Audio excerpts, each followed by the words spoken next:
អ្នកកំពុងតែឈរនៅប្រលានយន្តហោះនៅក្នុងចំណោមវងមនុស្សអ៊ូអរមានក្លិនកាហ្វេនិងសម្លេងប្រកាសអំពីដំណើរជើងហោះហើរដែលនឹងមកដល់មុននឹងឡើងទៅលើយន្តហោះអ្នកបានឈប់នៅកន្លែងប្រូប្រាក់ពីព្រោះថាវាគឺជាទម្លាប់របស់អ្នកដំណើរគ្រប់រូបបុគ្គលិកនៅទីនោះក៏បានហុចក្រដាសប្រាក់$100ថ្មីមួយដុំនៅពេលដែលអ្នកកាន់វាក្រដាសប្រាក់នោះវាមានអារម្មណ៍ថារលោងហាប់ណែននិងមានក្លិនទឹកថ្នាំថ្មីស្រដៀងគ្នាទៅនឹងលុយដែលអ្នកធ្លាប់ឃើញរាប់លានដងដែរច្បាស់ណាស់ថាអ្វីៗមើលទៅវាដូចជាធម្មតាប៉ុន្តែរឿងរ៉ាវមួយដ៏ចម្លែកទើបតែបានចាប់ផ្ដើមនៅពេលដែលអ្នកដើរទៅដល់សន្តាគារអ្នកក៏បានហុចលុយមួយសន្លឹកនោះទៅកាន់បុគ្គលិកទទួលភ្ញៀវគាត់មិនបានយកវាទៅដាក់នៅក្នុងថតប្រាក់ភ្លាមៗនោះទេក៏ប៉ុន្តែបែរជាយកលុយនោះទៅពិនិត្យមើលយ៉ាងប្រុងប្រយ័ត្នទៅវិញអ្នកគិតលុយក៏បានកាន់ក្រដាសប្រាក់នោះទៅក្រោមពន្លឺក្រឡះមើលទៅមុខទៅក្រោយចុះឡើងហើយក៏សម្លឹងមើលជិតភ្នែកភ្លាមៗនោះទឹកមុខរបស់គាត់ក៏បានប្រែប្រួលពីការសង្ស័យទៅជាការភ្ញាក់ផ្អើលវាគឺជាប្រតិកម្មមួយដែលអ្នកមិនអាចបំភ្លេចបានពីព្រោះថាទាំងនេះមិនមែនជាក្រដាសប្រាក់คล้ายៗធម្មតាដែលគេបោះពុម្ពនៅលើម៉ាស៊ីនបោះពុម្ពតាមផ្ទះនោះទេវាគឺជា Supernote អ្វីទៅគឺជា Supernote គឺជាក្រដាសប្រាក់คล้ายៗដែលបានផលិតយ៉ាងល្អឥតខ្ចោះរហូតធ្វើឲ្យធនាគារម៉ាស៊ីន ATM និងសូម្បីតែអ្នកជំនាញរដ្ឋាភិបាលសហរដ្ឋអាមេរិកក៏ត្រូវបានគេបោកអស់រាប់សិបទសវត្សរ៍ផងដែរតើនឹងមានអ្វីកើតឡើងប្រសិនបើក្រដាសប្រាក់คล้ายៗដ៏ល្អឥតខ្ចោះបំផុតមួយនៅក្នុងប្រវត្តិសាស្ត្របានលេចចូលទៅក្នុងពិភពលោកដែលស្ងាត់ហើយអ្នកមិនបានដឹងពីវារឿងរ៉ាវនេះបានចាប់ផ្ដើមនៅខែធ្នូឆ្នាំ1989នៅធនាគារកណ្ដាលនៃប្រទេសហ្វីលីពីនក្នុងទីក្រុងម៉ានីលកំឡុងពេលដែលដោះដូរធម្មតាក្រដាសប្រាក់$100មួយដុំត្រូវបានគេដាក់នៅលើតុរបស់បុគ្គលិកធនាគារបរិះដែលហុចវាមានអាកប្បកិរិយាស្ងប់ស្ងាត់មានសម្លៀកបំពាក់ល្អគ្មានអ្វីដែលគួរឲ្យសង្ស័យសោះឡើយក្រដាសប្រាក់ទាំងអស់នោះមើលទៅវាដូចជាមានអារម្មណ៍ថាលុយពិតព្រមទាំងបានឆ្លងកាត់ការសាកល្បងទាំងអស់របស់ធនាគារប៉ុន្តែអ្វីម្យ៉ាងបានធ្វើឲ្យបុគ្គលិកនោះនៅស្ងៀមប្រហែលជាការសង្ស័យដែលកើតឡើងដោយសារលេខស៊េរីរបស់វាលេខទាំងនោះមើលទៅល្អពេកវាមានលក្ខណៈស្រដៀងគ្នាពេកដូចជាចេញពីម៉ាស៊ីនតែមួយ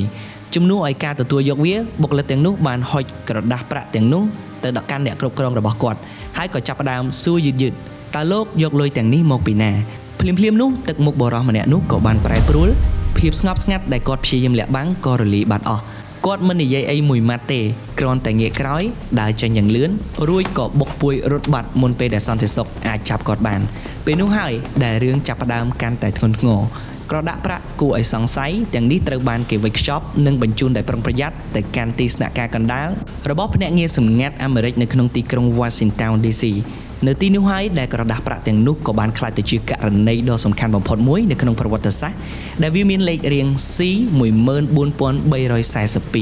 នៅពេលដែលទៅដល់មន្ទីរពិសោធន៍អាមេរិកក្រដាសប្រាក់ទាំងនោះក៏ត្រូវបានគេពិនិត្យយ៉ាងហ្មត់ចត់បំផុតហាក់ដូចជាកំពុងតែធ្វើការកសលវិច័យយ៉ាងអញ្ចឹងដែរអ្នកស៊ើបអង្កេតក៏បានប្រើឧបករណ៍វិទ្យាសាស្ត្រទំនើបទាំងអស់ពួកគេបានដាក់វានៅក្រោមពន្លឺ Ultraviolet ដើម្បីមើលថាតើវាមានសរសៃសុវត្ថិភាពពិសេសដូចលុយពិតដែរឬទេ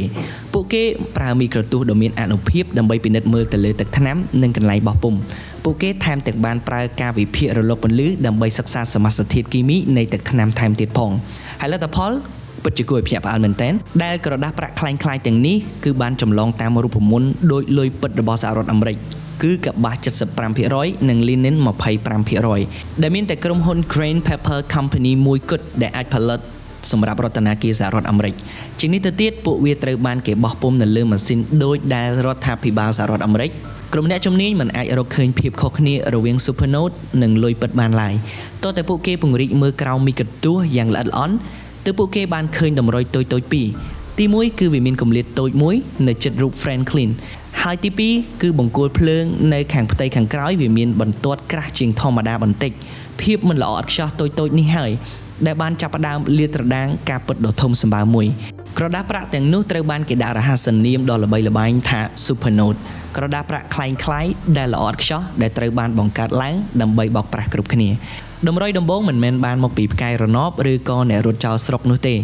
វាបានមកពីរបៀបដែលលុយទាំងនេះចរាចរនៅក្នុងពិភពហិរញ្ញវត្ថុងងឹត ក្រដាស់ប្រាក់$100คล้ายៗបានលេចឡើងនៅក្នុងកាស៊ីណូហុងកុងដែលមានអ្នកលេងល្បែងភ្នាល់គ្នារាប់លាន$ហើយក៏បានលេចឡើងនៅក្នុងទីផ្សារងងឹតរបស់រុស្ស៊ីដែលត្រូវបានពលរដ្ឋប្តូរប្រាក់ពីរូបលទៅជា$ហើយពួកវាបានឆ្លងកាត់ការិយាល័យទូតអឺរ៉ុបដែលត្រូវបានការពារដោយច្បាប់ទូតអ្វីដែលភ្ជាប់ពួកវាទាំងនេះគឺភាពល្អឥតខ្ចោះនៃការផលិតរបស់ពួកវារ៉ូស៊ូផាណូទាំងអស់សុទ្ធតែមានកំហុសតូចៗដូចគ្នា